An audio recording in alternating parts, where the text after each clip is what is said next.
outstanding is we now get a chance to talk to the great Dick Vitale, and he joins us right now. Dick, it's Michael, Don, and Peter. How you doing? I'm doing great, man. John Mayer, let me tell you this. I go to Denver. My sister says to me, she makes me look shy, man. She said, we're going to go see a great concert tonight. I said, who? She said, John Mayer. I said, I don't know John Mayer. I don't want to see John Mayer. She said, no, you got to go. He's great. So we go.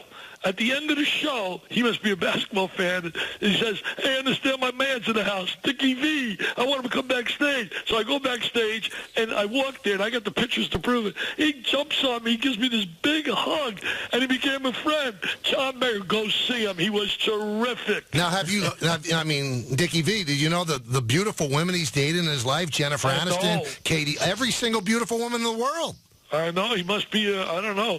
He's like me. He must be a big sex symbol. There you go. I got my big bald head. I don't understand how People Magazine never votes for me for the sexiest guy of the year. I don't understand that. You know what? I'm going to start pushing that for you. I really will. All right, so let me ask you. Was Calipari wrong for not calling a timeout at the end of that game? Well, you could say wrong. He says himself he wishes that he did call one. It was such an emotional game. I don't know if it would have changed anything, but really what hurt them was the foul trouble early in the game. Having De'Aaron Fox on the sideline and Monk and Adebayo. But you know what I got out of the game more than anything? Carolina won. I was on ESPN earlier that day, and I said I'm picking Carolina. My Vitale Ball Dome Index said I think I said 3 or 4 points. They won by 2. But what really got me the most in that game, Mike, and epitomizes why I get so excited about college basketball. Did you see the emotion of the kids, Fox and Adebayo, after the game? And these are two kids that are going to make your kind of money. They're going to make zillions and millions, and yet they're so excited about the fact, so emotional, rather, about the fact they lost that basketball game. And to me, that really, really identifies with the argument that they play for the name on the front of that jersey, man, with such passion and such pride. Now, going back to the timeout, Calipari said that those SOBs inbounded it too quickly for him to call the timeout. Do you buy that, or do you think it might have been indecision on Calipari's part? Well, you got to make that quick, and I think your mind is floating all over. I just know that he said now, in retrospect, he wished he would have called the timeout. Right. But again, he didn't. Let's give credit, though, where credit is deserved. What about Luke May, man? You think he was big man on campus? They said when he walked into class today. Now, this is one time, he's going to class. Ain't no doubt about it. After that moment, he's not sleeping in. So he was there bright and early. They said 8 o'clock in the morning, got to stand an ovation in class, and unbelievable. What a shot he made. This kid earlier in the year wasn't getting a whole lot of PT playing time, and I had him in a game in the middle of the season against Florida State. He had 15 rebounds off the bench, and he could shoot the ball. There is no substitute for guys that can make shots. Now, Dick, it's Peter. Let's take a look at this weekend. Of course, we're all geeked about the North Carolina finish yesterday. It was tremendous, but I've been on it all weekend. Maybe it was just because of the moment I had watching it. I thought the end to Wisconsin-Florida on Friday night was as good as you will ever see in a college basketball game. Peter, I think you're right. How could anybody deny that? The script was unreal. An off-balance 3 to send the game in overtime. Now, to me, that was a mistake in my philosophy. Those coaches have different ways of looking at it. I foul less than 5 seconds. The guy's got a 3 available. I'm gonna foul, put him on a foul line. But he hits the 3. Now it goes to OT. They get a 5-point lead. It looks like Florida emotionally is done, and they come back. And then with that dramatic running shot.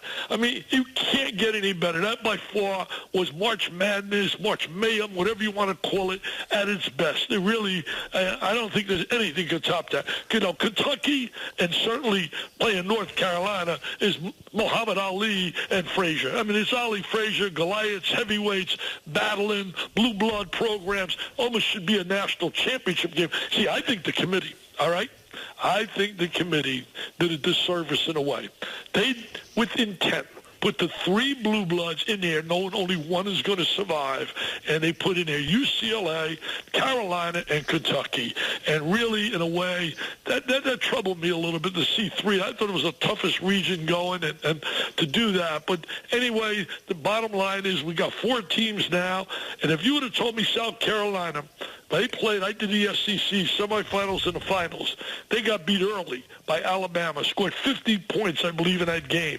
I mean, it was amazing. And here it is now. So I don't want to hear about Uncle Mo, momentum. They got all that. Yeah, really, they had really great momentum. They got beat early in the SEC, and here they are going to the first Final Four in the history of South Carolina. I'll tell you what, Dick, I tweeted this out yesterday, got a lot of reaction. You look at Frank Martin. I don't know Frank Martin except what I've read. You probably know him. That's one dude I would not mess with. I mean, he just looks like that type of tough guy that kids are not going to cross him. Is that true? He's a very tough disciplinarian, but, he's a teddy bear at heart. He comes to my gala almost every year. He's very similar to Bob Huggins. They give you that tough guy approach, but down deep, they really got hearts of gold. I know Bob's done for us with the V Foundation, and Frank was on his staff. I don't know if you noticed or not. Can you imagine those two guys together? Wow. They were on a staff together at Kansas State, and they knew each other really well. But he gets his kid. The kids love him. The kids love him. You know what I find mind-boggling? I mean, you guys know basketball probably as well as I do, or I like to think is what I know, but the kid Thornwell, I just curious today, and I looked at the different gurus who do the evaluation for the drafts. Do you know he's not listed as a player that's going to be drafted? I don't understand that. I really don't understand it. He's got size. He can make shots. He can drive with the basketball. He's a tough defender, averaged 26 a game during the tournament. Tell me he's not going to be drafted? I don't buy that. I don't buy it at all. Getting back to the Frank Martin story, just reading about it earlier today. I mean, just what a story, Dickie, right? I mean, just where he came from and what he's done to be able to get to this part. He probably, I don't know, you know him like you said, but did he ever think he'd be able to get this far? Not really. I mean, I didn't think he was in a program that was going to get the kind of players right now to compete at this level, but he's proved us all wrong. He's done a phenomenal job. He gets them to play together, play as a unit, and he did come from a tough background, man, from down in the Miami area and growing up as a kid. And, you got to really respect that, appreciate his work ethic and his pride that he has, and he instills that pride every day when he talks to his players. I mean, he stares you down, man. I look at him and say, Frank, don't give me that stare, okay? Because I know you're a teddy bear, so don't give me that stare. It's like Bob Lanier. When I coach Bob Lanier, he give me that big stare. I said, Dama, forget about it. You're like a little teddy bear. Now, you did coach in the NBA, which leads me into my next question, and it's a tough one. Because we're concerned about the Knicks here in New York. Let's say the Knicks win the lottery and they get the first pick. You taking Fox? You taking Monk? You taking Ball? Who you taking? You know what I told people? In fact, at lunchtime, I'm glad you brought this up. I'm sitting there with my buddies and we're talking. I said, guys, I like Lonzo Ball. How could you not like Lonzo Ball? He's terrific. But you're asking me if I'm looking for a point guard, I'm taking the kid Fox. Are you kidding me? Just alone, his quickness, his superb first step, his explosion to the basket. The NBA is a game, a 24-second clock. He has size, and I'm going to take him for another reason. He even convinced me more. With his heart and his passion, the way he was hurt losing that game, it meant that much to him. I'm taking De'Aaron Fox if I'm looking for a point guard. I know it's going to be tough to pass up on the guys maybe up there. I have not seen guys, Markelle Fultz in person. People say he's going to be the first pick from out of Washington University. I have a problem with it. I'm going to tell you my problem. Same, I had a problem with Simmons. Simmons, I love him. He passes, he rebounds, but he couldn't carry his team to the NCAA tournament. Right. This is college. I'm not talking about winning the NCAA tournament. I'm talking to get him to be eligible. All you got to do is, if you LSU finish fifth in your league and you're going to go to the tournament, he could do that. Well, same with Markelle Fultz. Coach got fired. They didn't win. And I have a problem trying to develop the winner's mentality. I think the winner's mentality is something you got to look for. And that kid Fox has that winner's mentality. I think Ball has it as well. The only thing with Ball is you're bringing his father along as well. Well, I was going to ask you, is that a consideration? You got to think a little bit. I mean, do you want that guy? I mean, do you see what he did to the high school coach? Can you imagine in the NBA if you're not playing his son or doing some of that stuff? Headlines, especially in New York. Are you kidding me? Do you think he'd be a New York story? Tabloids? The tabloids would love LeVar Ball in town. They would have a field day. All right, who you picking to go to the finals? We have the Final Four set up. So who's winning South Carolina, Gonzaga, Oregon, UNC?